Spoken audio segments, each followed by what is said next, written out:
Hello friends, आप सभी का स्वागत है आपके अपने प्यारे से YouTube channel Akhilesh education centre पर। दोस्तों, आज एक बार फिर से हम लोग क्लास 11th की फिजिक्स स्टार्ट करने चल रहे हैं, जिसमें आप लोगों को ऊष्मीय प्रसार कैलोरीमिति चैप्टर पढ़ा रहे थे, वहीं पर छोड़ दिए थे। तो उसी के आगे आज हम लोग बढ़ने वाले हैं। ऊष्मीय प्रसार कैलोरीमिति का ये थर्ड चैप्टर है, यानी कि थर्ड सेशन है, जिसमें हम लोग आज कंप्लीट कर लेंगे ऊष्मीय प्रसार कैलोरीमिति को, और इसके बाद फिर हम लोग न्यूमेरिकल्स को हल करेंगे। सभी से निवेदन है, सेशन में जुड़ जाइए। जितने भी लोग जुड़े हैं, सेशन को लाइक और शेयर कर दीजिए अगर पसंद आ रहा है तो। और सेशन को एक बार शेयर जरूर करिएगा। सब सब लोग कमेंट करके बताइए कितने लोग सेशन में जुड़े हुए हैं। हम लोग शुरुआत करते हैं। अपना जो टॉपिक था उसका नाम था ऊष्मीय प्रसार। हम लोग यही पढ़ रहे थे, ऊष्मीय प्रसार और कैलोरीमिति। कैलोरीमिति, ऊष्मीय प्रसार कैलोरीमिति हम लोग पढ़ रहे थे। ऊष्मीय प्रसार कैलोरीमिति हम लोग पढ़ रहे थे, जिसमें ठोसों में ऊष्मीय प्रसार पढ़ चुके थे। आज हमें द्रवों में ऊष्मीय प्रसार के बारे में अध्ययन करना है। टॉपिक अपना है द्रवों में ऊष्मीय प्रसार। द्रवों में ऊष्मीय प्रसार। जैसे आप लोग ठोस को पढ़ा था कि आप लोगों ने ठोस में पढ़ा था कि ठोसों को गर्म किया जाता है तो उसके आयतन में परिवर्तन, लंबाई में परिवर्तन, चौड़ाई यानी कि क्षेत्रफल में परिवर्तन और आयतन में परिवर्तन होता है। इसे हम लोग ठोसों में द्रव ऊष्मीय प्रसार कहते थे। ऐसे ही द्रवों और गैसों को गर्म करेंगे। जब द्रवों और गैसों को गर्म किया जाएगा तो उनके आयतन में परिवर्तन होता है, जिसे द्रव का ऊष्मीय प्रसार कहते हैं। लिखिए, जब द्रव यानी आप कह सकते हैं वाष्पों और गैसों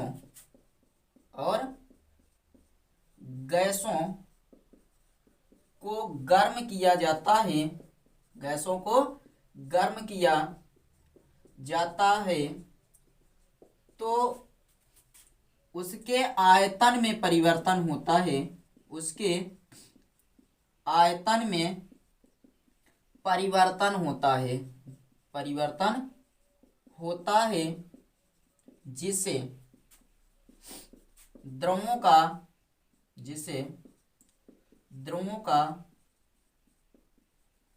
ऊष्मीय प्रसार कहते हैं।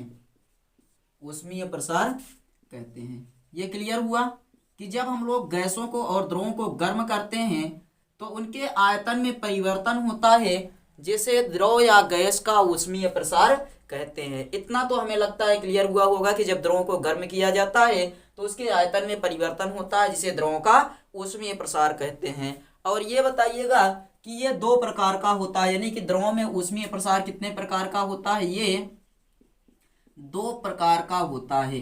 दो प्रकार का होता है। नंबर एक वास्तविक प्रसार और नंबर दो आभासी प्रसार। दोनों आपको याद रखना है कि ये दो प्रकार का होता है। नंबर एक वास्तविक प्रसार, यानी कि वास्तव में कितना प्रसार हुआ है, वास्तविक प्रसार।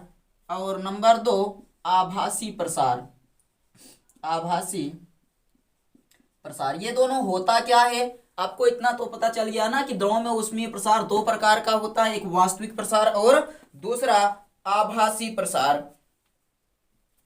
वास्तविक प्रसार में होता है कि द्रव को गर्म करते समय यदि बर्तन के प्रसार को भी मापा जाए, यानी कि जब हम लोग द्रव को गर्म कर रहे हो तो उसको क्या कर दें, बर्तन के प्रसार को ध्यान में रखते हुए, बर्तन के प्रसार को ध्यान में रखते हुए द्रव में जो प्रसार होता है उसे वास्तविक प्रसार कहते हैं। वास्तविक प्रसार क्या बताएंगे कि बर्तन के प्रसार को ध्यान में रखते हुए, बर्तन के प्रसार को ध्यान में रखते हुए, बर्तन के प्रसार को क्या किया जाए, ध्यान में रखते हुए द्रव में जो प्रसार होता है, द्रव में जो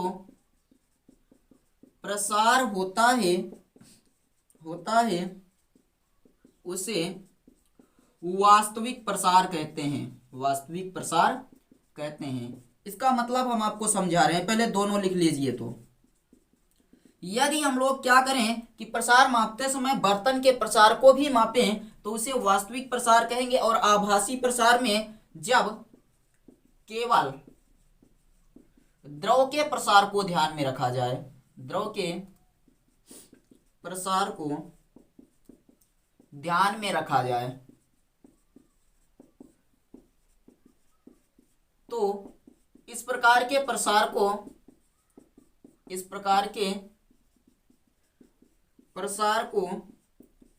आभासी प्रसार कहते हैं। आभासी प्रसार कहते हैं।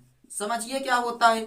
जैसे मान लीजिए आपने क्या किया, एक फ्लास्क ले लिया और फ्लास्क में थोड़ा सा जल भर लेते हैं और जब फ्लास्क को गर्म करेंगे तो सबसे पहले फ्लास्क में क्या होगा, प्रसार होगा। गर्म करने पर फ्लास्क फैलेगा, तो फ्लास्क के फैलने पर फ्लास्क में प्रसार हुआ, यानी कि फ्लास्क के प्रसार को ध्यान में रखते हुए अगर द्रव के प्रसार को मापें तो उसे बोलेंगे वास्तविक प्रसार। और यदि हम लोग फ्लास्क के प्रसार को यानी बर्तन के प्रसार को, जिस बर्तन में द्रव को रखे हैं उस बर्तन में हुए प्रसार को ना मापें तो इस प्रकार जो प्रसार प्राप्त होगा उसको आभासी प्रसार कह देंगे। क्लियर हुआ?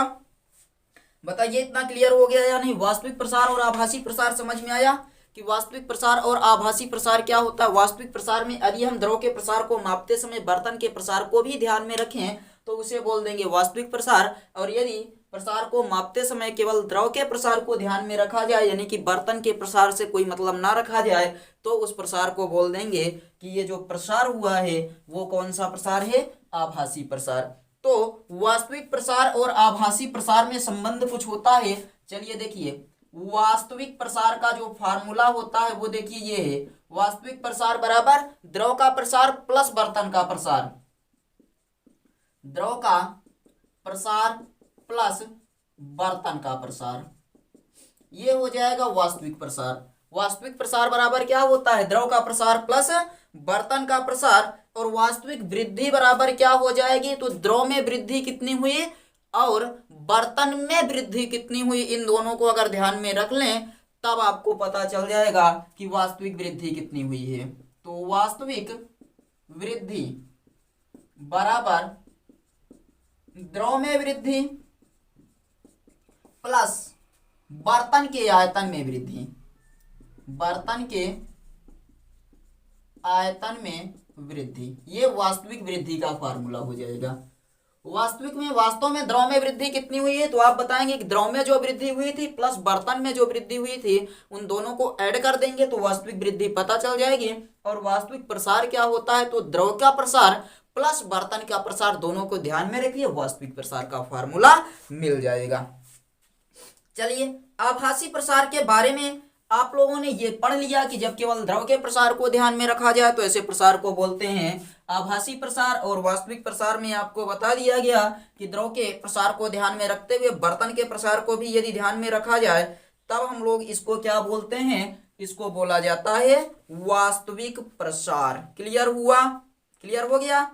अब आगे चलते हैं, आभासी प्रसार गुणांक और वास्तविक प्रसार गुणांक के बारे में थोड़ी सी चर्चा कर लेते हैं। इसका स्क्रीनशॉट ले लीजिए, उसके बाद फिर हेडिंग लगाइए आभासी प्रसार गुणांक। आप लोग एक बार स्क्रीनशॉट ले लीजिए। तो आई थिंक इसके पहले का टॉपिक आपको अच्छे से क्लियर हुआ होगा। अब जो अपना टॉपिक है वो है द्रव का आभासी प्रसार गुणांक किसे कहते हैं। द्रव का आभासी प्रसार गुणांक किसे कहते हैं, तो देखिए आभासी प्रसार गुणांक बराबर होता है आयतन में आभासी वृद्धि बटे प्रारंभिक आयतन गुणे ताप में वृद्धि। आयतन में आभासी वृद्धि गुणे प्रारंभिक ताप और बटे प्रारंभिक ताप गुणे ताप में वृद्धि। चलिए, ये गामा ए है, गामा ए बराबर हो जाएगा आयतन में आभासी वृद्धि यानी डेल्टा वी और उसके बाद ए लिख दीजिए बटे प्रारंभिक आयतन होता है वी से प्रदर्शित करते हैं और गुणे ताप में वृद्धि डेल्टा टी हो जाएगा। ये फार्मूला है आपका आभासी वृद्धि का फार्मूला, यानी कि द्रव का आभासी प्रसार गुणांक का फार्मूला ये होता है कि आयतन में आभासी वृद्धि बटे प्रारंभिक आयतन गुणे ताप में वृद्धि। ध्यान दीजिए, यहां से हम लोग क्या बनाएंगे परिभाषा की, यदि ताप में वृद्धि डेल्टा टी बराबर 1 डिग्री सेल्सियस हो जाए, यदि डेल्टा टी बराबर 1 डिग्री सेल्सियस हो जाए तो जो द्रव होगा या फिर जो गैस होगी उसके आयतन में आभासी वृद्धि और उसके प्रारंभिक आयतन के अनुपात को आभासी प्रसार गुणांक कहते हैं। यदि किसी द्रव का ताप 1 डिग्री सेल्सियस बढ़ाने पर यदि किसी द्रव का ताप 1 डिग्री सेल्सियस बढ़ाने पर द्रव के आभासी आयतन में वृद्धि, यानी कि यदि किसी द्रव का ताप 1 डिग्री सेल्सियस बढ़ाया जाए तो द्रव के आभासी आयतन में वृद्धि और प्रारंभिक आयतन के अनुपात को क्या कहते हैं? आभासी प्रसार गुणांक कहते हैं, जिसे गामा ए से प्रदर्शित करते हैं। चलिए लिखिए, किसी द्रव का ताप 1 डिग्री सेल्सियस बढ़ाने पर किसी, नीचे दिख रहा है, द्रव का ताप, किसी द्रव का ताप 1 डिग्री सेल्सियस बढ़ाने पर, द्रव का ताप क्या कर दिए? एकांक कर दिए, यानी 1 डिग्री सेल्सियस बढ़ा दिए, तो द्रव के आयतन में, किसी द्रव का ताप 1 डिग्री सेल्सियस बढ़ाने पर द्रव के आयतन में हुई आभासी वृद्धि और प्रारंभिक आयतन के अनुपात को क्या कहते हैं? द्रव का आभासी प्रसार गुणांक कहते हैं। द्रव के आयतन में होने वाली आभासी वृद्धि, द्रव के आयतन में, द्रव के आयतन में होने वाली, द्रव के आयतन में होने वाली आभासी वृद्धि, आभासी वृद्धि और द्रव के वास्तविक आयतन के अनुपात को, वास्तविक आयतन के अनुपात को, वास्तविक आयतन के अनुपात को द्रव का आभासी प्रसार गुणांक कहते हैं। द्रव का आभासी प्रसार गुणांक कहते हैं। हमें लगता है ये क्लियर हुआ होगा आपको कि यदि किसी द्रव का तापमान 1 डिग्री सेल्सियस बढ़ाया जाए तो द्रव के आयतन में आभासी वृद्धि और द्रव के प्रारंभिक आयतन के अनुपात को द्रव का आभासी प्रसार गुणांक कहते हैं। इसे गामा ए से प्रदर्शित करते हैं, गामा ए से प्रदर्शित करते हैं, इसे गामा ए से प्रदर्शित करते हैं। क्लियर हुआ? एक बार फिर से, द्रव का आभासी प्रसार गुणांक किसे कहते हैं? तो आप बता दीजिएगा कि यदि किसी द्रव के ताप में 1 डिग्री सेल्सियस की वृद्धि करने पर द्रव के आयतन में होने वाली आभासी वृद्धि, द्रव के आयतन में होने वाली आभासी वृद्धि, द्रव के आयतन में होने वाली आभासी वृद्धि और द्रव के प्रारंभिक आयतन के अनुपात को द्रव का आभासी प्रसार गुणांक कहते हैं, जिसे गामा ए से प्रदर्शित करते हैं। गामा ए बराबर डेल्टा वी बटे ए और डेल्टा वी बटे वी गुणे डेल्टा टी हो जाएगा। और हमें लगता है अब इसमें आपको कोई समस्या नहीं होगी। वास्तविक, अब हम लोग चर्चा करते हैं द्रव का वास्तविक प्रसार गुणांक। आभासी प्रसार गुणांक समझ में आ गया। अब लिखिए, द्रव का वास्तविक प्रसार गुणांक, द्रव का वास्तविक प्रसार गुणांक ये क्या होता है? अभी तक तो आपने देखा द्रव का आभासी प्रसार गुणांक, तो यहाँ आयतन में आभासी वृद्धि हुई थी। वास्तविक प्रसार गुणांक में यहीं पर वास्तविक वृद्धि होगी, बस बाकी सब कुछ वही है। तो इसे हम लोग लिखेंगे गामा आर, क्योंकि रियल में वृद्धि हो रही है। आयतन में वास्तविक वृद्धि, आयतन में वास्तविक वृद्धि बटे प्रारंभिक आयतन। सवाल में अच्छे से सब कुछ क्लियर होगा अगर आप लोग इसको अच्छे से पढ़ते रहेंगे। तो प्रारंभिक आयतन गुणे ताप में वृद्धि, गामा आर बराबर आयतन में वास्तविक वृद्धि तो डेल्टा वी और आर बटे प्रारंभिक आयतन वी गुणे ताप में वृद्धि डेल्टा टी। ये हो जाएगा वास्तविक प्रसार गुणांक का फॉर्मूला। और यहां पर भी बता दीजिए कि यदि डेल्टा टी बराबर 1 डिग्री सेल्सियस तो यदि किसी द्रव का तापमान 1 डिग्री सेल्सियस बढ़ाने पर द्रव के वास्तविक आयतन में होने वाली वृद्धि और द्रव के आयतन के अनुपात को वास्तविक प्रसार गुणांक कहते हैं। क्लियर?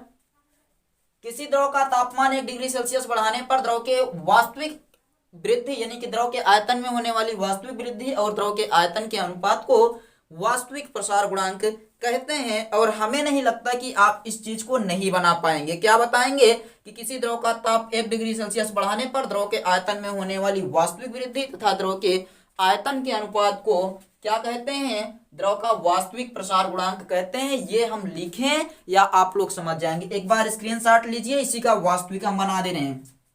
यदि किसी द्रव का ताप 1 डिग्री सेल्सियस बढ़ाने पर द्रव के आयतन में होने वाली वास्तविक वृद्धि, द्रव के आयतन में होने वाली वास्तविक वृद्धि और द्रव के वास्तविक आयतन के अनुपात को द्रव का वास्तविक आयतन प्रसार गुणांक कहते हैं। बस वास्तविक अकेले बनाना था। वास्तविक आयतन प्रसार गुणांक कहते हैं। इसे गामा आर से प्रदर्शित करते हैं। क्लियर? हमें लगता है कोई समस्या नहीं हुई होगी। बहुत अच्छा टॉपिक है, बस थोड़ा सा आप लोग समझते हुए चलिए और समझते हुए चलेंगे तो कोई समस्या नहीं आएगी, कहीं पर कोई समस्या नहीं आएगी। बस टॉपिक से मत भटकिएगा। किसी द्रव का ताप 1 डिग्री सेल्सियस बढ़ाने पर द्रव के आयतन में होने वाली वृद्धि और द्रव के वास्तविक आयतन के अनुपात को द्रव का वास्तविक प्रसार गुणांक कहते हैं। इसे गामा आर से प्रदर्शित करते हैं और ये पूरा का पूरा नोट कर लीजिए। उसके बाद फिर हम लोग चलते हैं वास्तविक तथा आभासी प्रसार गुणांक में संबंध। नोट करिए, आगे देखते हैं आगे क्या है। वास्तविक तथा आभासी प्रसार गुणांक में संबंध।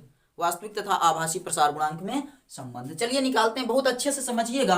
वी नो दैट, पूरा सब कुछ लिखने से बेहतर है आप लोग लिखिए।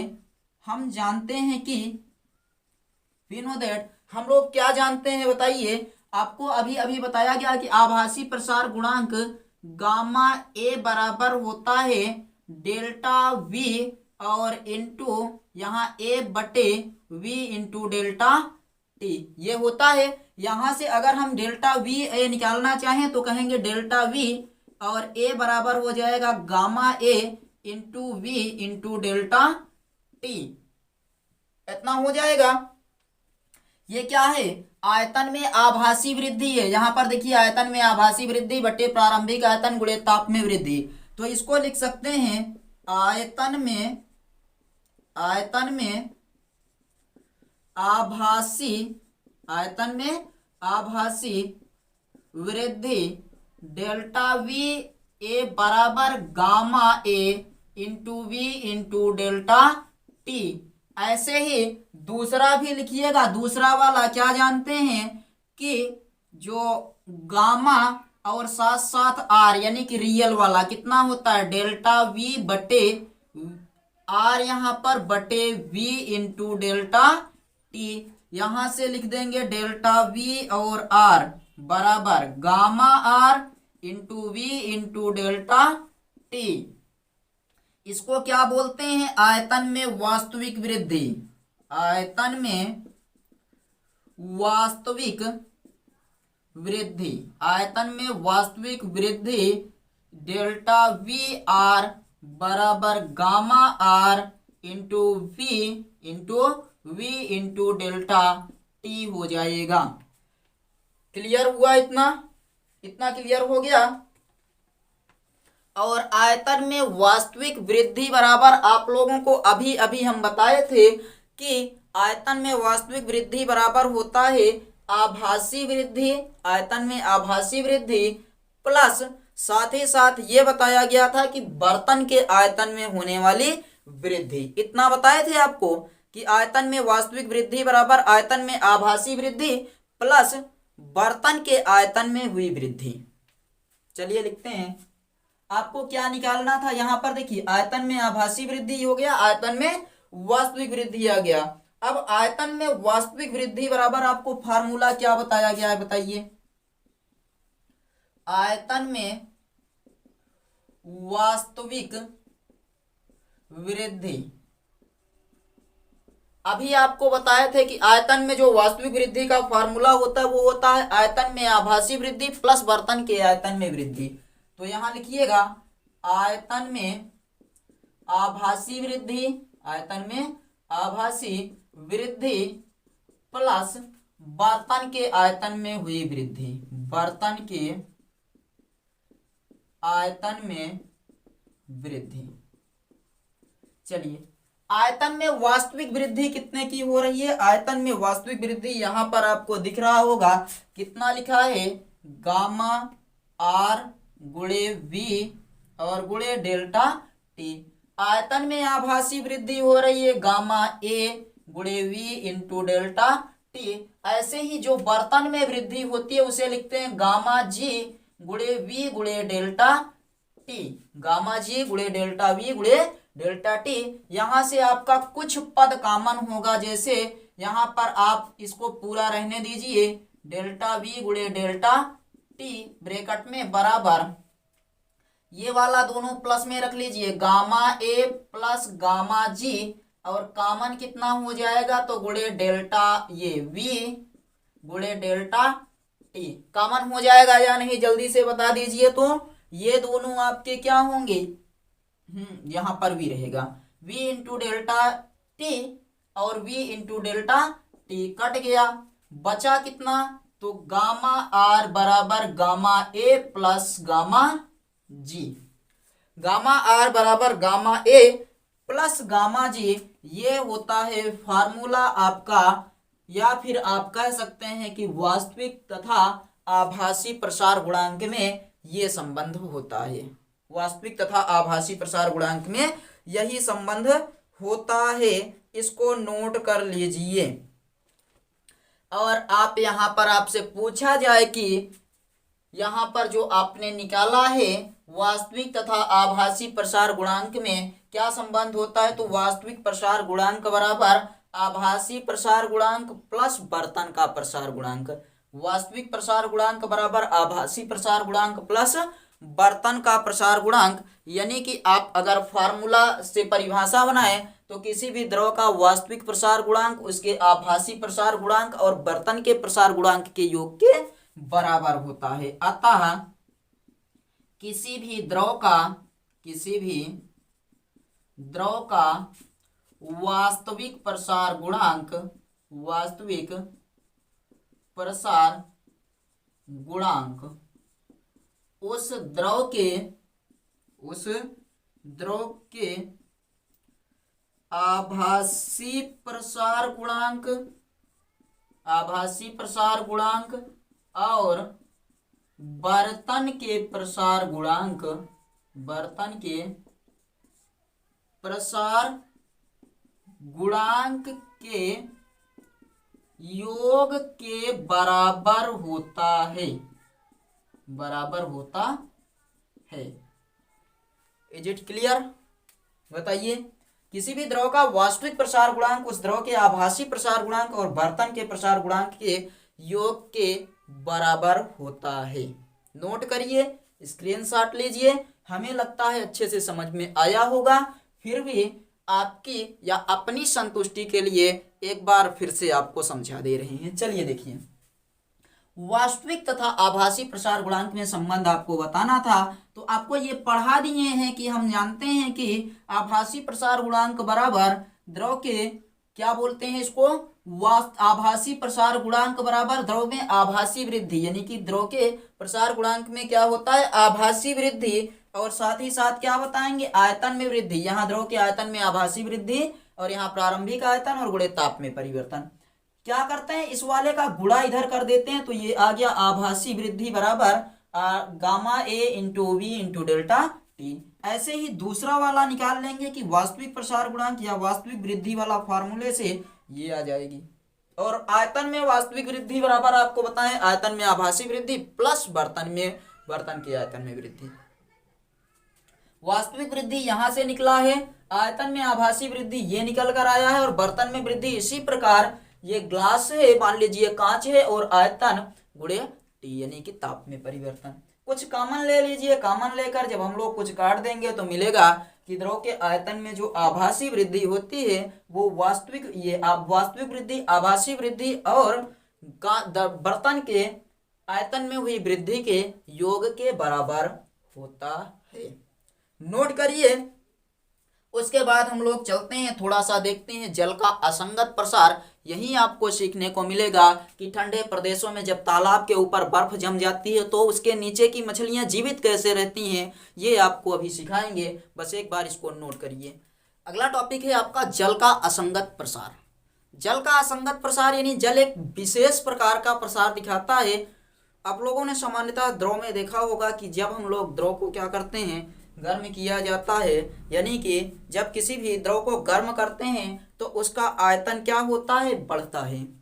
लेकिन जल में ऐसा नहीं होता। जब जल को गर्म करते हैं तो 0 से 4 डिग्री सेल्सियस तक उसका आयतन घटता है, उसके बाद आयतन बढ़ना शुरू होता है।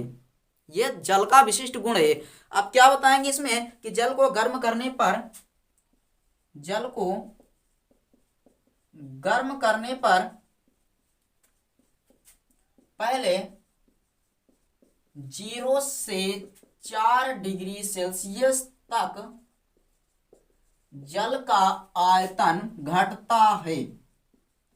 जल का आयतन घटता है। क्या होता है कि जल को 0 से 4 डिग्री सेल्सियस तक पहले गर्म किया जाता है तो 0 से 4 डिग्री सेल्सियस तक उसका आयतन घटता है, और 4 डिग्री सेल्सियस से अधिक गर्म करने पर उसका आयतन बढ़ता है। और 4 डिग्री सेल्सियस से अधिक गर्म करने पर, अधिक गर्म करने पर उसका आयतन, उसका आयतन बढ़ता है। जल के असंगत प्रसार में यही होता है कि जल को पहले 0 से 4 डिग्री सेल्सियस तक गर्म किया जाता है तो उसका आयतन घटता है, और जब 4 डिग्री सेल्सियस से अधिक गर्म करते हैं तो उसका आयतन क्या होता है, बढ़ना शुरू होता है। और ठोस का आयतन द्रव के आयतन से अधिक होता है। ये चीज आप लोग हमेशा याद रखिएगा कि ठोस का आयतन द्रव के आयतन से क्या होता है, अधिक होता है। और इसके बाद आगे चलिए, इसके बारे में कुछ नोट पॉइंट आप याद रख लीजिए कि नंबर 1, ठोस का आयतन, ठोस का आयतन द्रव के आयतन से अधिक होता है। ठोस का आयतन द्रव के आयतन से अधिक होता है। जल 0 डिग्री सेल्सियस पर बर्फ बन जाता है। क्या बताएंगे, 0 डिग्री सेल्सियस पर जल बर्फ बन जाता है। 0 डिग्री सेल्सियस पर जल बर्फ बन जाता है। और बर्फ द्रव है या ठोस है, आप लोग बता दीजिए थोड़ा सा। तो ठोस है। आपको बताया गया ठोस का आयतन द्रव के आयतन से अधिक होता है, तो आप बताएंगे जल 0 डिग्री सेल्सियस पर बर्फ बन जाता है। और बर्फ का आयतन, बर्फ का आयतन जल के आयतन से अधिक होता है। क्या होता है कि जल का आयतन बर्फ के आयतन से कम होता है, अर्थात बर्फ का आयतन जल के आयतन से अधिक होता है। ये आपको याद रख लेना है कि जल को गर्म करने पर पहले 0 से 4 डिग्री सेल्सियस तक क्या होता है, उसका आयतन घटता है। 4 डिग्री सेल्सियस के बाद आयतन बढ़ना शुरू होता है, और ठोस का आयतन द्रव के आयतन से अधिक होता है। 0 डिग्री सेल्सियस पर जल बर्फ बन जाता है, और बर्फ का आयतन जल के आयतन से अधिक होता है। एक ग्राफ द्वारा यहाँ दर्शा दीजिए कि ये 1 degree Celsius, 2 degree Celsius, 3 degree Celsius, 4, ऐसे 5, ये 6। और जल क्या होता है कि इसका जो आयतन है वो 4 डिग्री सेल्सियस तक लगातार क्या होता है, घटता है। 4 डिग्री सेल्सियस तक क्या होता है, जल का आयतन क्या होता है, लगातार घटता है। उसके बाद फिर आयतन बढ़ने लगता है। जल का आयतन 4 डिग्री सेल्सियस तक क्या होता है, घटता है आयतन। और आपको एक चीज पता है कि 0 डिग्री सेल्सियस पर जो आयतन होता है, 0 डिग्री सेल्सियस पर आयतन कितना होता है, शून्य होता है। उसके बाद आयतन घटना शुरू हुआ, कहाँ तक घटेगा, 4 डिग्री सेल्सियस तक। और 4 डिग्री सेल्सियस के बाद फिर से आयतन बढ़ना शुरू हो जाता है। ये होता है जल के केस में। जल के केस में ये होता है कि आयतन 4 डिग्री सेल्सियस तक घटेगा, उसके बाद फिर से क्या होता है, बढ़ना शुरू हो जाता है। यहाँ अगर लिखना चाहते हैं तो लिख दीजिए ताप डिग्री सेल्सियस में और आयतन। क्लियर, ये आपको बताना है। उसके बाद इस पर आधारित कुछ व्यवहारिक उदाहरण हम लोग देख लेते हैं। कुछ व्यवहारिक उदाहरण देख लेते हैं। एक बार आप लोग इसका स्क्रीनशॉट ले लीजिए और नोट कर लीजिए, तो फिर हम चलते हैं इसके व्यवहारिक उदाहरण पर। आई थिंक स्क्रीनशॉट ले लिए होंगे। अब देखिए, टॉपिक है कि ठंडे देशों में तालाबों में बर्फ के जम जाने पर भी, तालाबों में बर्फ के जम जाने पर भी मछलियां जीवित रहती हैं, क्यों? ठंडे देशों में तालाबों में बर्फ जम जाने के बाद भी मछलियां जीवित रहती हैं, क्यों? इसका कारण क्या होता है? तो आप लोग बताइए इसका कारण क्या होता है। आप लोग बताइए इसका कारण इसका क्या होता है कि ठंडे प्रदेशों में तालाब में जल जो है बर्फ बन जाता है, उसके बाद भी मछलियां जीवित रहती हैं, क्यों? तो आप बताएंगे कि ठंडी में वायुमंडल का तापमान 0 डिग्री सेल्सियस से कम हो जाता है। यानी कि आप कहेंगे कि वायुमंडल का तापमान जब 0 डिग्री सेल्सियस से क्या होता है, कम हो जाता है, तो आपको भी पता है कि 0 डिग्री सेल्सियस पर जल क्या होता है, बर्फ बनने लगता है, जिससे नदी व तालाबों में जल बर्फ के रूप में जमने लगता है। क्या बताएंगे कि 0 डिग्री सेल्सियस पर नदी व तालाबों में जल बर्फ के रूप में जमने लगता है। यह प्रक्रिया पूरे तालाब में, क्या बताएंगे कि पूरे तालाब का तापमान जब तक 4 डिग्री सेल्सियस नहीं हो जाता तब तक होती रहती है। यानी कि यह प्रक्रिया पूरे तालाब में या पूरे तालाब के 4 डिग्री सेल्सियस या तालाब का तापमान 4 डिग्री सेल्सियस होने तक जारी रहती है। और ये जो प्रक्रिया है, ये जल में बर्फ बनने की प्रक्रिया ऊपर से नीचे की ओर होती है, ऊपर से नीचे की ओर होती है। और जो बर्फ होती है वो ऊष्मा की कुचालक होती है। ऊपर जब बर्फ जम जाती है तो नीचे का जो तापमान होता है वो अधिक बना रहता है। ऊपर बर्फ जम गई तो तापमान नीचे नहीं जा पाएगा, यानी कि ऊष्मा की कुचालक बर्फ है वो ऊष्मा की कुचालक होती है और ऊष्मा नीचे नहीं जाने देती। अतः नीचे का तापमान 4 डिग्री सेल्सियस बना रहता है और नीचे की बर्फ होती है, यानी नीचे का जो जल होता है वो 4 डिग्री सेल्सियस पर बना रहता है और ये बर्फ नहीं बनता, अतः नीचे मछलियां तालाब में जीवित रहती हैं। क्लियर हुआ? चलिए इसी चीज को लिखते हैं। आप क्या बताएंगे कि ठंडी में वायुमंडल का तापमान, ठंडी में वायुमंडल का तापमान, वायुमंडल का तापमान 0 डिग्री सेल्सियस से कम हो जाता है, तो नदियों व तालाबों में, नदियों व तालाबों में स्थित जल, तालाबों में स्थित जल बर्फ के रूप में, बर्फ के रूप में जमने लगता है। क्या बताएंगे? नदी व तालाब का जल बर्फ के रूप में जमने लगता है। यह प्रक्रिया पूरे तालाब में, या यह प्रक्रिया पूरे तालाब के तापमान को 4 डिग्री सेल्सियस हो जाने तक जारी रहती है। यह प्रक्रिया पूरे तालाब का तापमान 4 डिग्री सेल्सियस हो जाने तक जारी रहती है। यह प्रक्रिया पूरे तालाब का तापमान, पूरे तालाब का तापमान, पूरे तालाब का तापमान 4 डिग्री सेल्सियस हो जाने तक क्या रहती है? जारी रहती है। पूरे तालाब का तापमान 4 डिग्री सेल्सियस हो जाने तक जारी रहती है। बर्फ बनने की प्रक्रिया, बर्फ बनने की प्रक्रिया ऊपर से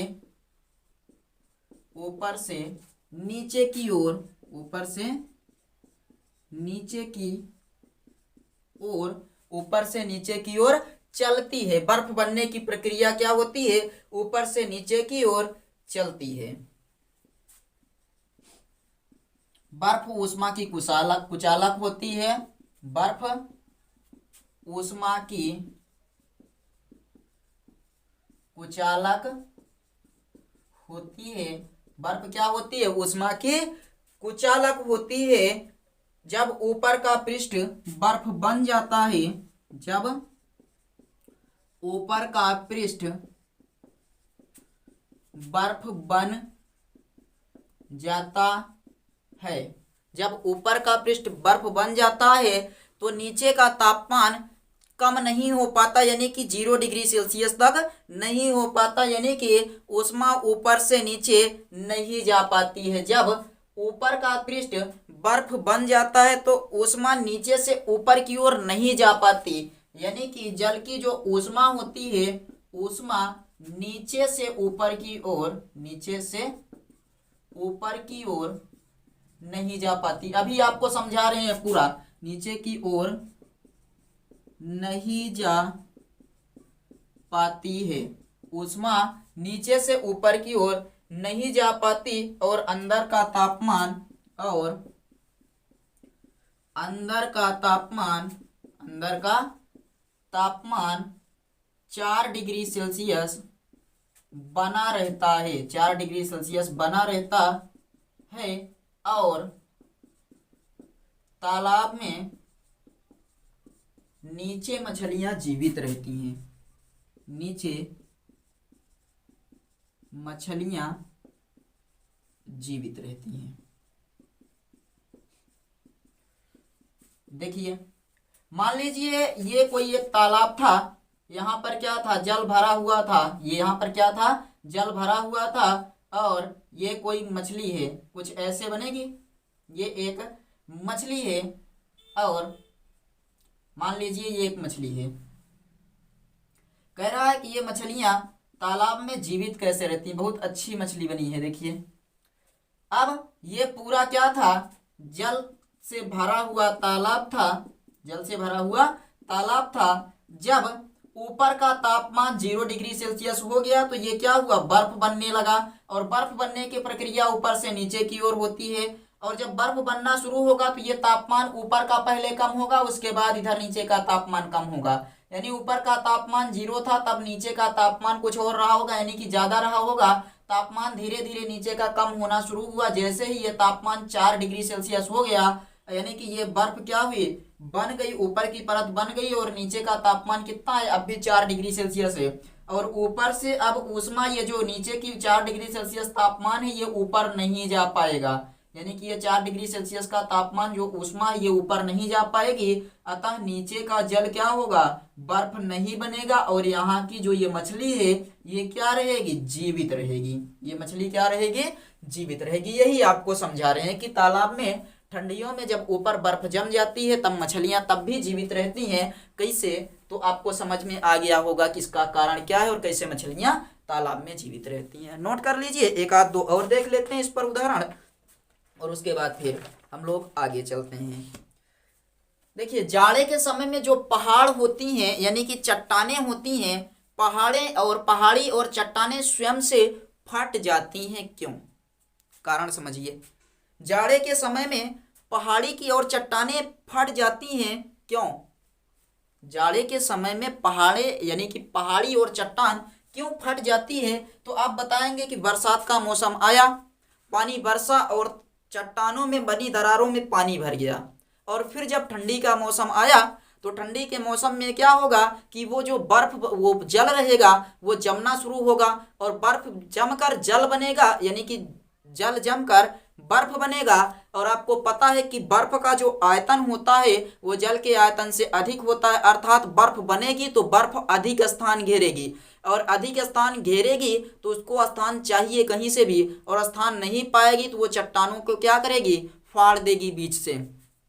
कारण समझ में आ गया कि बरसात के मौसम में जब पहाड़ी में बनी दरारों में जल भर जाता है, और फिर ठंडियों के मौसम में जब वायुमंडल का तापमान 0 डिग्री सेल्सियस हो जाता है तो वो जो जल होगा वो बर्फ बनेगा, और अधिक आयतन ग्रहण करने के लिए वो फैलता है, और फैलेगा तो वहाँ की चट्टानें क्या होंगी, फट जाएंगी, यानी आयतन प्रसार के कारण चट्टानें फट जाती हैं।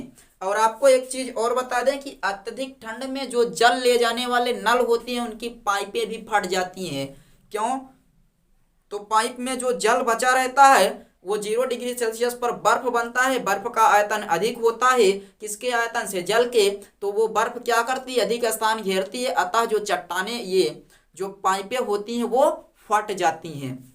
एक और, पौधों के अंदर जल जम जाने से पौधे की नसें फट जाती हैं, उसका भी यही कारण होगा कि पौधों के अंदर जब जल जमेगा तो उसकी नसें फट जाएंगी। उसका कारण क्या है, तो सबसे बड़ा कारण यही था कि पौधे के अंदर जल जम जाने के कारण उसकी नसें फट जाती हैं। अब नसें क्यों फट गई, तो आप बता देंगे कि जो पौधों के अंदर का जल था 0 डिग्री सेल्सियस पर बर्फ बना और बर्फ बनने के कारण अधिक स्थान घेरा और स्थान नहीं मिला, इसलिए क्या हुआ कि पौधे की नसें फट गई। क्लियर है, आगे बढ़ा जाए। आप लोग इस चीज को नोट कर लीजिए और उसके बाद फिर हम लोग थोड़ी सी चर्चा करते हैं ऊष्माधारिता के बारे में।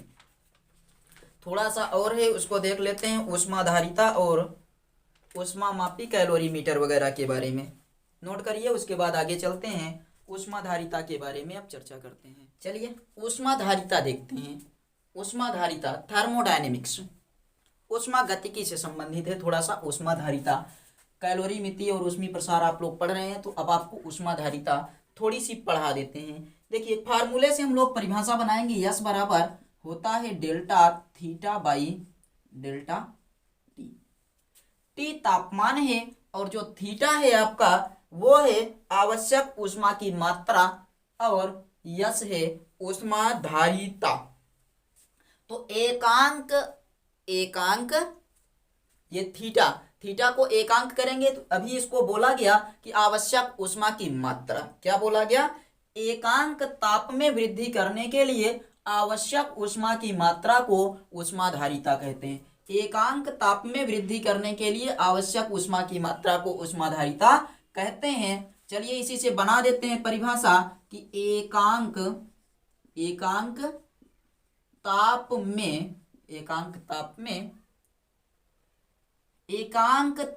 में जो, या फिर आप ऐसे कह दीजिए कि एकांक ताप में वृद्धि करने में आवश्यक ऊष्मा की मात्रा को ऊष्माधारिता कहते हैं।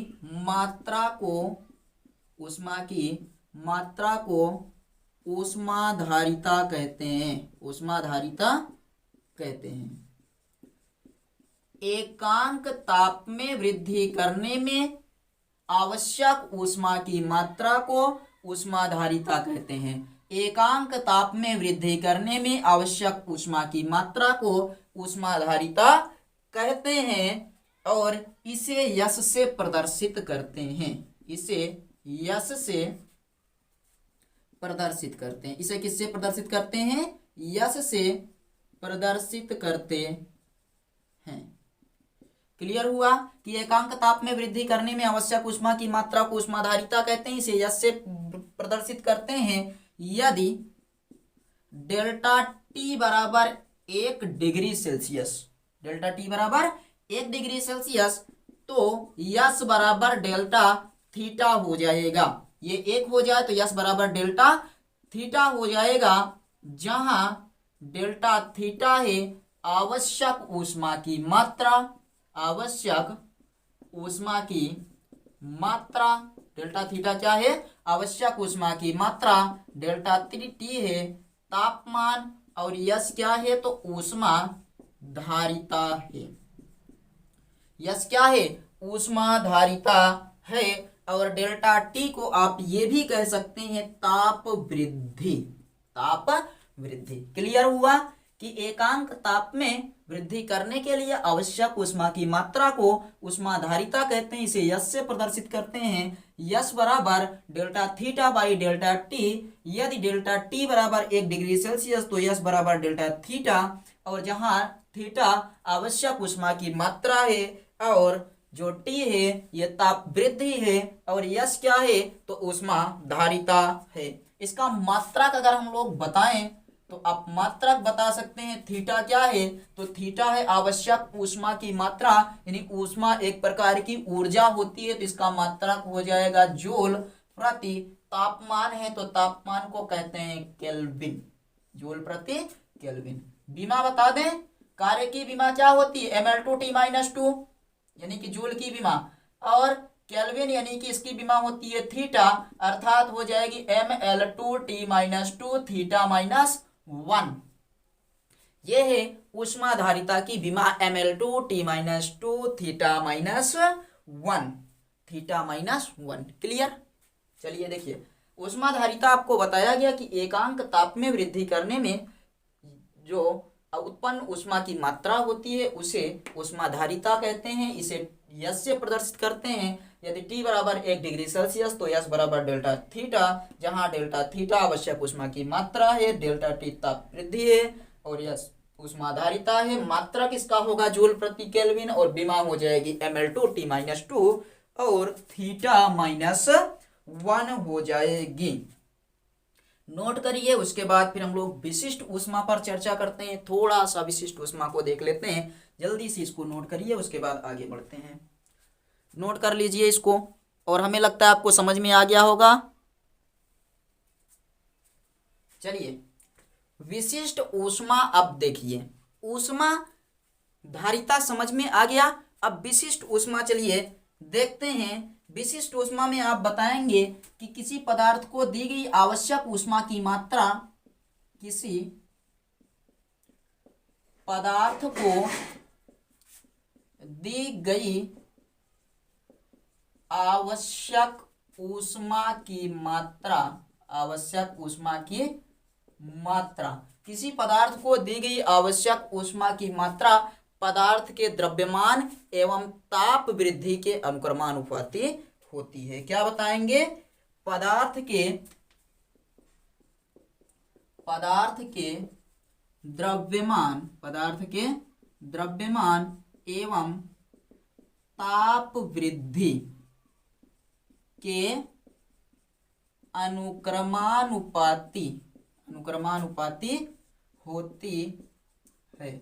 और बहुत इंपॉर्टेंट टॉपिक है, समझ लीजिए। अर्थात किसी पदार्थ को दी गई आवश्यक ऊष्मा की मात्रा पदार्थ के द्रव्यमान एवं ताप वृद्धि के अनुक्रमानुपाती होती है। अर्थात आपको बताया गया कि किसी पदार्थ को दी गई ऊष्मा डेल्टा थीटा बराबर पदार्थ के द्रव्यमान के अनुक्रमानुपाती और डेल्टा थीटा बराबर ताप वृद्धि के भी अनुक्रमानुपाती होती है। यही आपको बताया गया अभी। और अब क्या करें हम लोग, from equation first and second यानी कि समीकरण 1 और समीकरण 2 को मिला देते हैं तो आपके पास क्या आ जाएगा, पता है, delta theta proportional M into delta T हो जाएगा। प्रोपोर्शनल हटेगा तो एक अनुक्रमानुपाती नियतांक आएगा, यानी कि आप कह सकते हैं डेल्टा थीटा बराबर, या थीटा के स्थान पर आप लोग क्यों रखिए, ज्यादा बेटर रहेगा। जहां पर भी थीटा रखे हैं वहां क्यों कर लीजिए तो ज्यादा सही रहेगा। क्यों और क्यों, इसके पहले वाले में भी आप क्यों कर लीजिएगा। थीटा तो हम लोग बाद में मान लिए हैं। चलिए, क्यों बराबर हो जाएगा एक अनुक्रमानुपाती नियतांक सी यम डेल्टा टी, सी इंटू यम। यहाँ से अगर हम लोग अनुक्रमानुपाती नियतांक के चिन्ह को हटाएंगे, यानी कि अनुक्रमानुपाती मार्क हटाएंगे, एक नियतांक आएगा जिसे हम लोग सी कहते हैं, और सी बराबर हो जाएगा डेल्टा क्यों बटे यम इंटू डेल्टा टी। और जहां सी एक अनुक्रमानुपाती नियतांक है जिसे चालक के विशिष्ट ऊष्मा कहते हैं। क्या बताएंगे, जहां C एक अनुक्रमानुपाती नियतांक है, अनुक्रमानुपाती नियतांक है जिसे चालक की विशिष्ट ऊष्मा कहते हैं। चालक की विशिष्ट ऊष्मा कहते हैं, जिसे चालक की विशिष्ट ऊष्मा कहते हैं। जहां C एक अनुक्रमानुपाती नियतांक है जिसे चालक की विशिष्ट ऊष्मा कहते हैं। क्लियर हुआ। आप क्या बताएंगे कि किसी भी पदार्थ को दी गई आवश्यक ऊष्मा की मात्रा पदार्थ के द्रव्यमान एवं ताप वृद्धि के अनुक्रमानुपाती होती है। अर्थात डेल्टा क्यू प्रोपोर्शनल एम और delta Q proportional delta T और delta Q proportional M into delta T, जहां सी एक अनुक्रमानुपाती नियतांक है जिसे चालक की विशिष्ट ऊष्मा कहते हैं। और यहाँ पर देखिए अब विशिष्ट ऊष्मा की परिभाषा बनाते हैं कि यदि यम बराबर 1 किलोग्राम तथा डेल्टा टी बराबर 1 डिग्री सेल्सियस, तो C बराबर डेल्टा क्यू। यदि एकांक द्रव्यमान की वस्तु को या एकांक द्रव्यमान की वस्तु में 1 डिग्री सेल्सियस की ताप वृद्धि की जाए तो दी गई ऊष्मा की मात्रा ही क्या कहलाएगी? दी गई ऊष्मा की मात्रा ही विशिष्ट ऊष्मा कहलाती है। क्या बताएंगे? एकांक द्रव्यमान की वस्तु में यदि ताप वृद्धि एकांक हो तो आवश्यक ऊष्मा की मात्रा को ही विशिष्ट ऊष्मा कहते हैं। यदि एकांक द्रव्यमान की वस्तु में या एकांक द्रव्यमान की वस्तु में ताप वृद्धि 1 डिग्री सेल्सियस की हो तो वस्तु को दी गई आवश्यक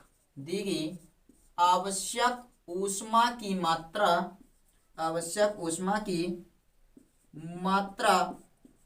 ही विशिष्ट ऊष्मा कहलाती है। विशिष्ट ऊष्मा कहलाती है। क्लियर हुआ?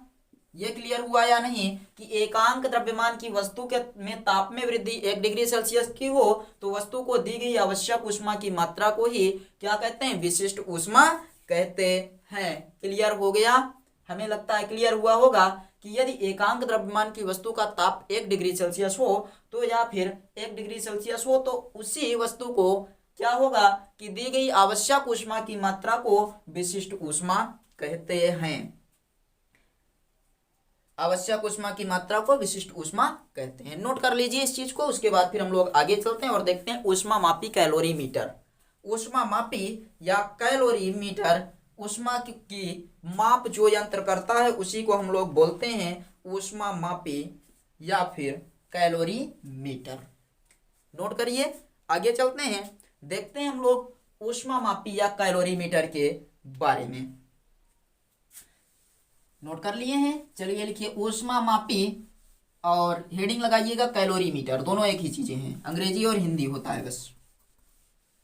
अंग्रेजी और हिंदी होता है बस। लिखिएगा ऊष्मा मापी यानी कि कैलोरीमीटर, CALORIMETER, कैलोरीमीटर। ये होता क्या है? तो एक ऐसा यंत्र है जिसके द्वारा हम लोग ऊष्मा का मापक्रम करते हैं, है ना? एक ऐसा यंत्र जिसके द्वारा हम लोग क्या करते हैं? ऊष्मा को मापते हैं। तो आप बताइएगा, या तांबे का एक बेलनाकार बर्तन होता है, या तांबे का एक बेलनाकार बर्तन होता है और इसमें तांबे के एक मुड़े तार का एक विडोलक लगा होता है। विडोलक जानते हैं ना? विडोलक लगा होता है या पड़ा रहता है जिसके द्वारा ऊष्मा मापी में भरे द्रव को हिलाकर उसका ताप एक समान कर लिया जाता है। एक समान क्या कर लिया जाता है? ताप को एक समान कर लिया जाता है। और वैसे तो आपको ये पता है कि ऊष्मा मापी एक ऐसा यंत्र है जिसके द्वारा हम लोग वस्तु का तापमान का मापन करते हैं। चलिए लिखते हैं, यह तांबे का एक बेलनाकार बर्तन होता है। यह तांबे का एक बेलनाकार बर्तन होता है।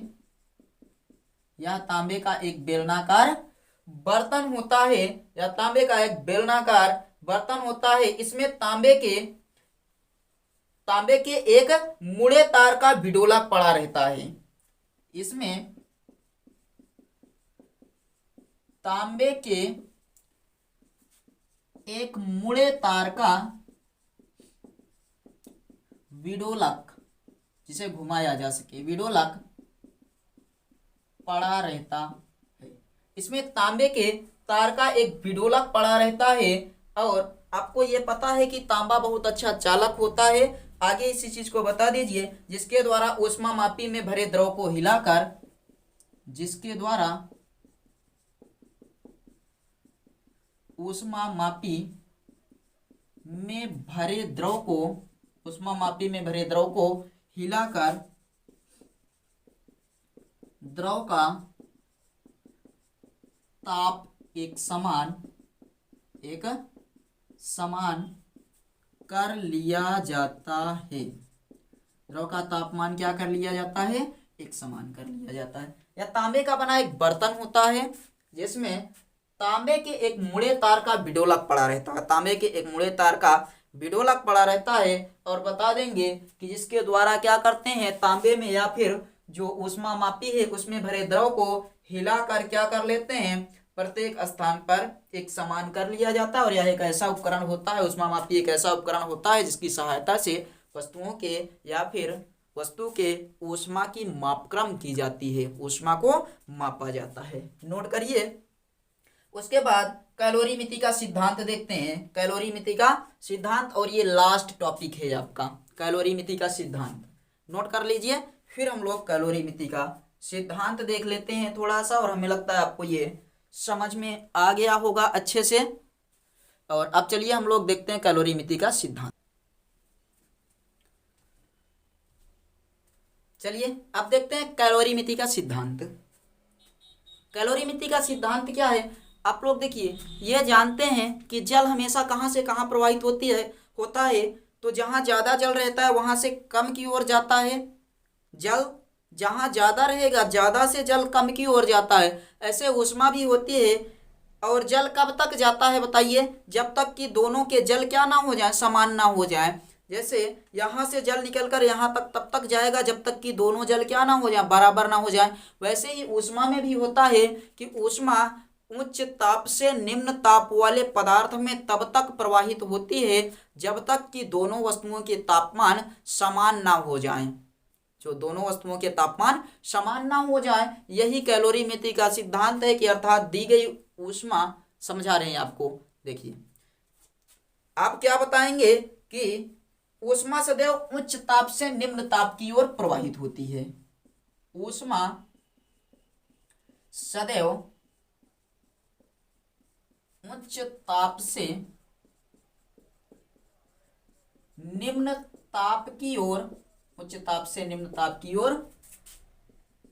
प्रवाहित होती है। ये पढ़े हैं। ऊष्मा सदैव उच्च ताप से निम्न ताप की ओर प्रवाहित होती है और तब तक प्रवाहित होती है जब तक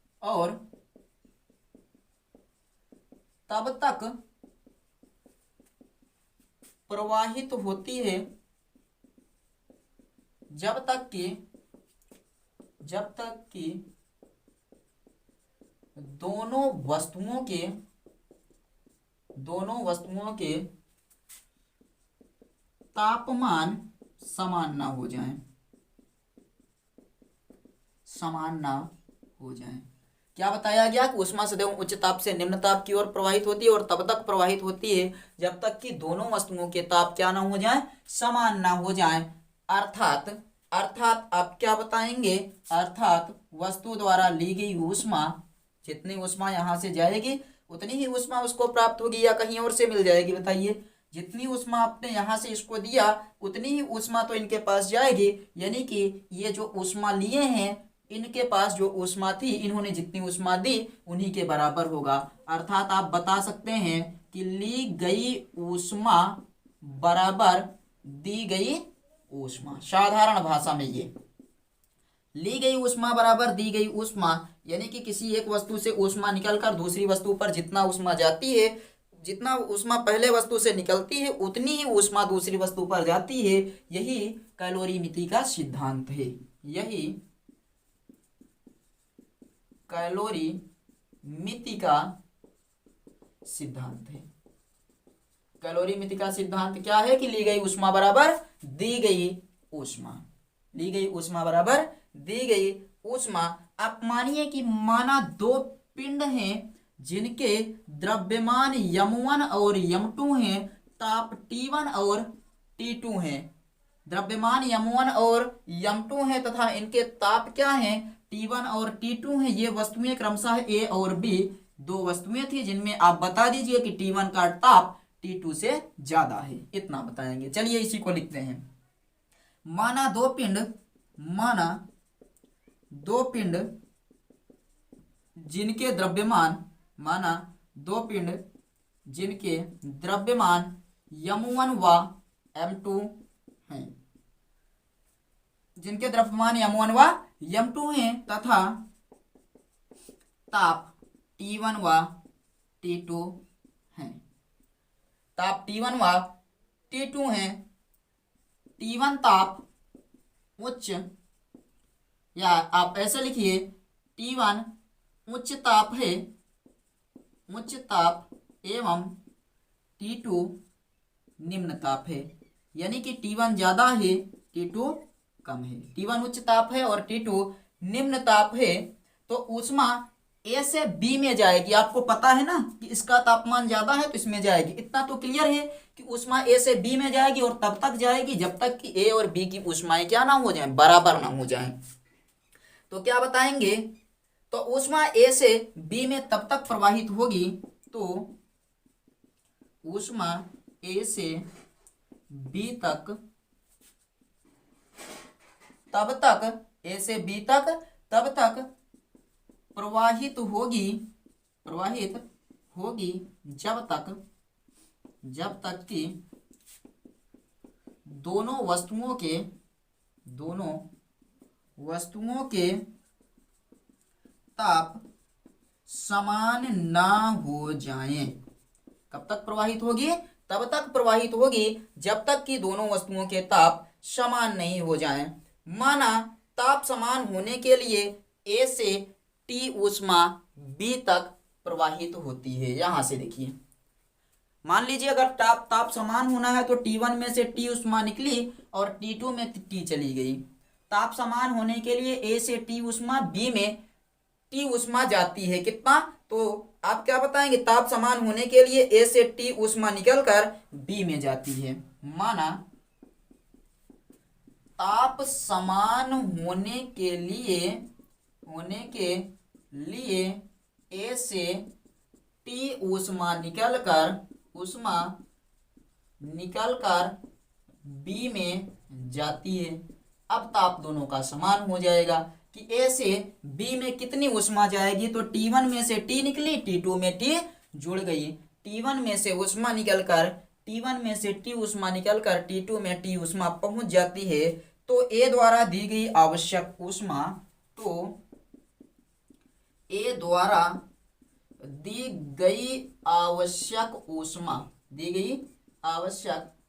अभी आप लोगों ने पढ़ा था CM डेल्टा T।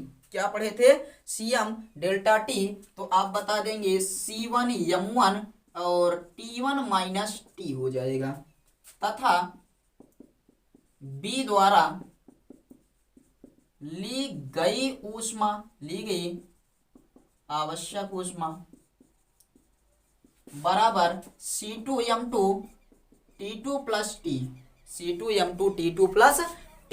और आप बता देंगे कैलोरी मिति के सिद्धांत से दी गई ऊष्मा बराबर ली गई ऊष्मा, या ली गई ऊष्मा बराबर दी गई ऊष्मा। क्या बताएंगे, कैलोरी मिति के सिद्धांत से दी गई ऊष्मा बराबर ली गई ऊष्मा। दी गई ऊष्मा कितनी है, तो C1 M1 T1 minus T बराबर C2 M2 T2 minus T। ये है आपका ली गई ऊष्मा बराबर दी गई ऊष्मा और कैलोरी मिति का सिद्धांत। क्लियर हुआ या नहीं बताइए। ली गई ऊष्मा बराबर दी गई ऊष्मा आपको समझ में आ गया या नहीं। आगे बढ़ा जाए। जल की विशिष्ट ऊष्मा का दैनिक जीवन में क्या उपयोग होता है, बस इतना और समझ लीजिए, उसके बाद फिर हम लोग सेशन को समाप्त करेंगे। क्या बताइएगा कि जल की विशिष्ट ऊष्मा का दैनिक जीवन में उपयोग, ये तो इतना ही था, समझ में आया। जल की विशिष्ट ऊष्मा का दैनिक जीवन में उपयोग, ये आप थोड़ा सा हेडिंग लिख लीजिए, उसके बाद फिर बाकी का जो टॉपिक है उसको समझते रहिएगा। देखिए ये समझ में आ गया, आपके पास दो पिंड थे जिनके द्रव्यमान m1 और m2 थे, ताप क्रमशः T1 और T2 थे। आपने क्या किया कि T1 उच्च ताप और T2 निम्न ताप था, तो ऊष्मा A से B में तब तक जाएगी जब तक कि दोनों के ताप समान ना हो जाएं।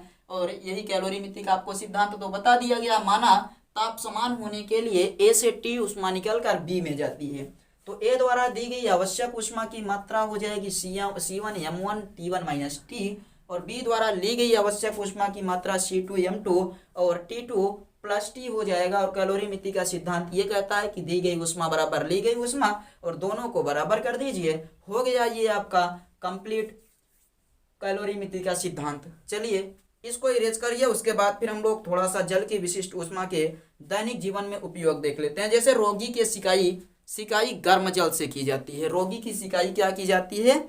गर्म जल से की जाती है, उसको हम लोग देखेंगे।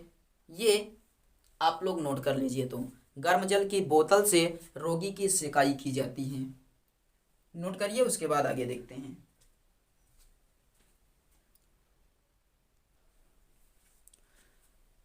चलिए देखिए जल की विशिष्ट ऊष्मा का दैनिक जीवन में क्या क्या उपयोग है। तो सबसे पहला उपयोग तो यही होता है कि रोगी की सिकाई गर्म जल की बोतलों से की जाती है। नंबर 1, रोगी की सिकाई गर्म जल की बोतलों से की जाती है। रोगी की सिकाई गर्म जल की बोतलों से की जाती है। क्यों की जाती है? तो आप बताएंगे कि जल की जो विशिष्ट ऊष्मा होती है वो क्या होती है? जल की विशिष्ट ऊष्मा सबसे अधिक होती है। जल की विशिष्ट ऊष्मा सबसे अधिक होती है, और इसलिए इसका उपयोग दैनिक जीवन में बहुत महत्वपूर्ण है। याद रखिएगा, ऊपर जो आपको बताया गया कि उपयोग क्या होता है, जल की विशिष्ट ऊष्मा क्या होती है? जल की विशिष्ट ऊष्मा सबसे अधिक होती है, इसलिए दैनिक जीवन में इसका बहुत महत्वपूर्ण उपयोग है। नंबर 1, रोगी की सिकाई गर्म जल की बोतलों से की जाती है। तो आप बताएंगे कि गर्म जल की बोतलों से इसलिए की जाती है क्योंकि जो गर्म जल होता है, जल का तापमान 1 डिग्री सेल्सियस घटने पर रोगी को 1 कैलोरी की ऊष्मा मिल जाती है। तो बताएंगे कारण, क्योंकि गर्म जल का तापमान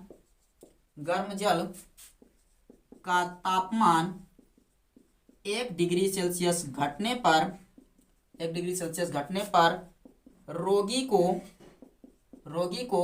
1 कैलोरी की ऊष्मा मिल जाती है। यही कारण है कि रोगी की सिकाई क्या की जाती है? गर्म जल की बोतलों से की जाती है। गर्म जल की बोतलों से इसलिए की जाती है क्योंकि 1 डिग्री सेल्सियस तापमान घटने पर रोगी को 1 कैलोरी की ऊष्मा मिल जाती है। और दूसरा इसका उपयोग ये है कि आप किसान बताएंगे, किसान जाड़ों में अपने पौधों को पाले से बचाने के लिए खेतों में जल भर देते हैं। किसान जाड़े के समय में पौधों को पाले से बचाए रखने के लिए अपने खेतों में क्या करते हैं? जल भर देते हैं। उसका भी कारण यही है कि आसमान रात में साफ रहता है, और क्या होता है, तो पृथ्वी का तापमान विकिरण द्वारा गिरने लगता है, और पौधों के भीतर जो विद्यमान जल होता है वो जम जाता है, जिससे पौधे की नसें फट जाती हैं। उसी से बचाए रखने के लिए जल भर दिया जाता है। और जल क्या करता है? नीचे के तापमान को आपको पता है, नीचे का तापमान समान बना रहता है। तो आप ये बताएंगे कि जो बर्फ के कण रहेंगे वो पौधों पर बैठ जाते हैं, इसी के कारण उन पर पाला लग जाता है और पौधे नष्ट हो जाते हैं। तो उसे बचाए रखने के लिए जल भर दिया जाता है। आगे चलिए थोड़ा सा एक टॉपिक और है, उसको देख लेते हैं। गुप्त ऊष्मा क्या होती है? गुप्त ऊष्मा, तो देखिए गुप्त ऊष्मा ये होती है कि ऊष्मा की एक मात्रा होती है जो किसी वस्तु की अवस्था क्या करे? परिवर्तित कर देती है। गुप्त ऊष्मा की वह मात्रा होती है जो किसी वस्तु के अवस्था में परिवर्तन कर देती है, यानी कि ठोस को द्रव में परिवर्तित कर दे, द्रव को गैस में परिवर्तित कर दे, इसे कहते हैं गुप्त ऊष्मा। बताएंगे कि ऊष्मा की वह मात्रा जो किसी वस्तु की अवस्था में परिवर्तन कर दे, ऊष्मा की वह मात्रा जो किसी वस्तु की अवस्था में परिवर्तन कर दे, जो किसी वस्तु की अवस्था में परिवर्तन कर दे, क्या कहते हैं? गुप्त ऊष्मा कहलाती है। गुप्त ऊष्मा कहलाती है। क्लियर है कि ऊष्मा की वह मात्रा जो किसी वस्तु की अवस्था में परिवर्तन कर दे गुप्त ऊष्मा कहलाती है। गुप्त ऊष्मा दो प्रकार की होती है। गुप्त ऊष्मा दो प्रकार की होती है। गुप्त ऊष्मा दो प्रकार की होती है। गुप्त ऊष्मा दो प्रकार की होती है। नंबर एक, गलन की गुप्त ऊष्मा। नंबर दो, वाष्पन की गुप्त ऊष्मा। गलन की गुप्त ऊष्मा। गलन की गुप्त ऊष्मा क्या होती है? आपको ये पता चल गया ना कि गुप्त ऊष्मा किसे कहते हैं? ऊष्मा की वह मात्रा जो किसी वस्तु की अवस्था में परिवर्तन कर दे। और ये दो प्रकार की होती है। नंबर एक, गलन की गुप्त ऊष्मा, और नंबर दो, वाष्पन की गुप्त ऊष्मा। और गलन की गुप्त ऊष्मा किसे कहते हैं? तो आप बताएंगे, किसी पदार्थ की ऊष्मा को